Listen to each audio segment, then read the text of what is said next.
Hello, my name is Ben Drew and I'm a Senior Lecturer in the Department of Engineering Design and Maths.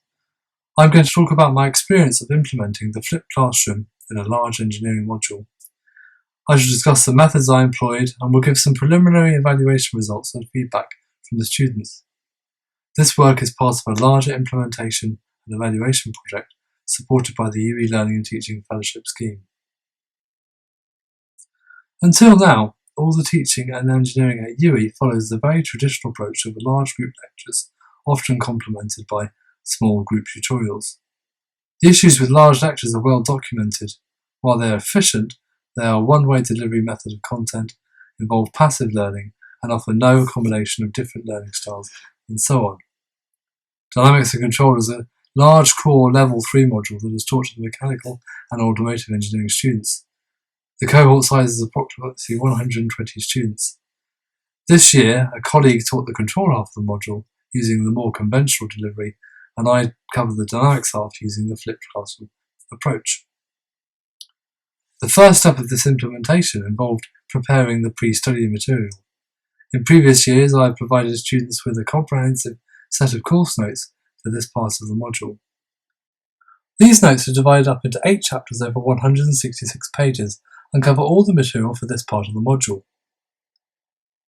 The notes are updated to reflect the altered delivery method. If I go to, say, chapter 6 here, you can see that I've highlighted the learning outcomes for each chapter, and I've included in places in-class questions. You can see here, so this will be a question that we do in the class, and again another one here. And I've also put a number of worked examples in with the full solutions that we can go through together as a class. And for each chapter there are a set of exercises at the end of the chapter, and obviously full solutions are provided for these as well. In the previous run of this module, I had video recordings of all the lectures, and these videos were reprocessed and repackaged with slides overlaid, broken into smaller bite-sized pieces, and these videos complement the notes as part of the pre-study material. Watching the videos is not obligatory as the course notes contain all the necessary information, but are there to support the pre-study activities. I set the Blackboard site up beforehand too, with folders for each week that opened as the semester progressed.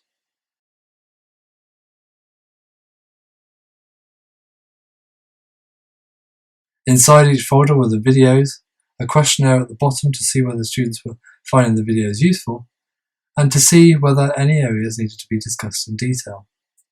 At the top were the slides that accompany the notes and the videos, and the worked solutions to all the exercises at the end of each chapter. In the first teaching session of the semester, I discussed the delivery method with the students, describing how it would work each week, how the tutorial sessions would be integrated with the teaching, and highlighted how important it was to engage with the process, as normal lectures were not going to be provided. I sensed a little trepidation and anxiety in the room, but as I discussed the material, the students seemed to understand and accept the process. For the following weeks, each teaching session involved discussing the learning outcomes of the chapter in question. Then I often gave a brief overview of the main points covered, interspersed with students working either on their own or with their neighbours on the in-class questions in the notes. The buzz in the room during these times was fantastic. The students were focused, discussing the methods to solve the problems, tapping away at their calculators to determine the results, and made it feel like there was some real learning happening within the room. For some in-class questions, I used Turning Point to garner responses. I also complemented the in-class questions and short overviews with some more in-depth worked examples.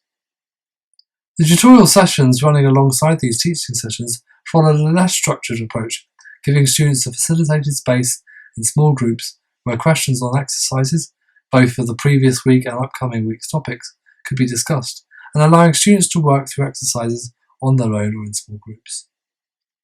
So what did the students think? I garnered feedback in a number of ways during the semester. Initial feedback was gained through asking some turning point questions in each session, asking how things are going, whether students are keeping up, whether they like the videos, whether the balance of the overview versus the in-class questions was right in the sessions, and so on. And this gave me immediate feedback on how the students were feeling and gave me the opportunity to make changes as necessary. I also employed post-it note feedback during the semester, giving me some anonymous qualitative comments, again providing me with feedback on how the teaching in this style was going and if any changes were necessary. In addition, the more formal module evaluation was undertaken at the end of the module, and this also provided me with some feedback upon which I can act for next year. In terms of planning and organisation, you can see that the students felt that it was well planned.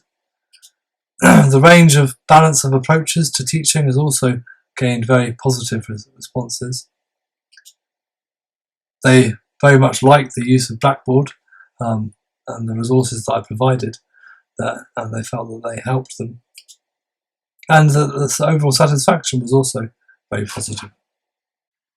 Here are some of the comments made by students about the delivery method. As you can see, these comments are very positive.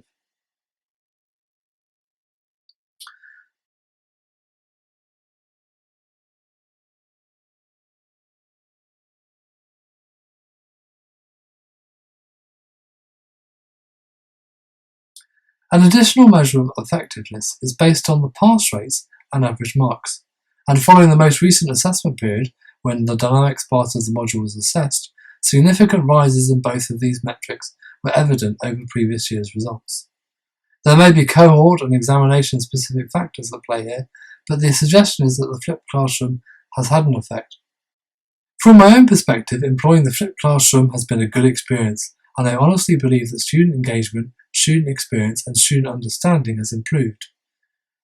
Using the flipped classroom with such a large group poses interesting challenges, as you cannot easily go around the room while students are working through problems. But with a large enough flat teaching space, this issue could be solved. In addition, ensuring engagement and attendance is more challenging with a large group, but anecdotally, attendance was reasonable throughout the semester.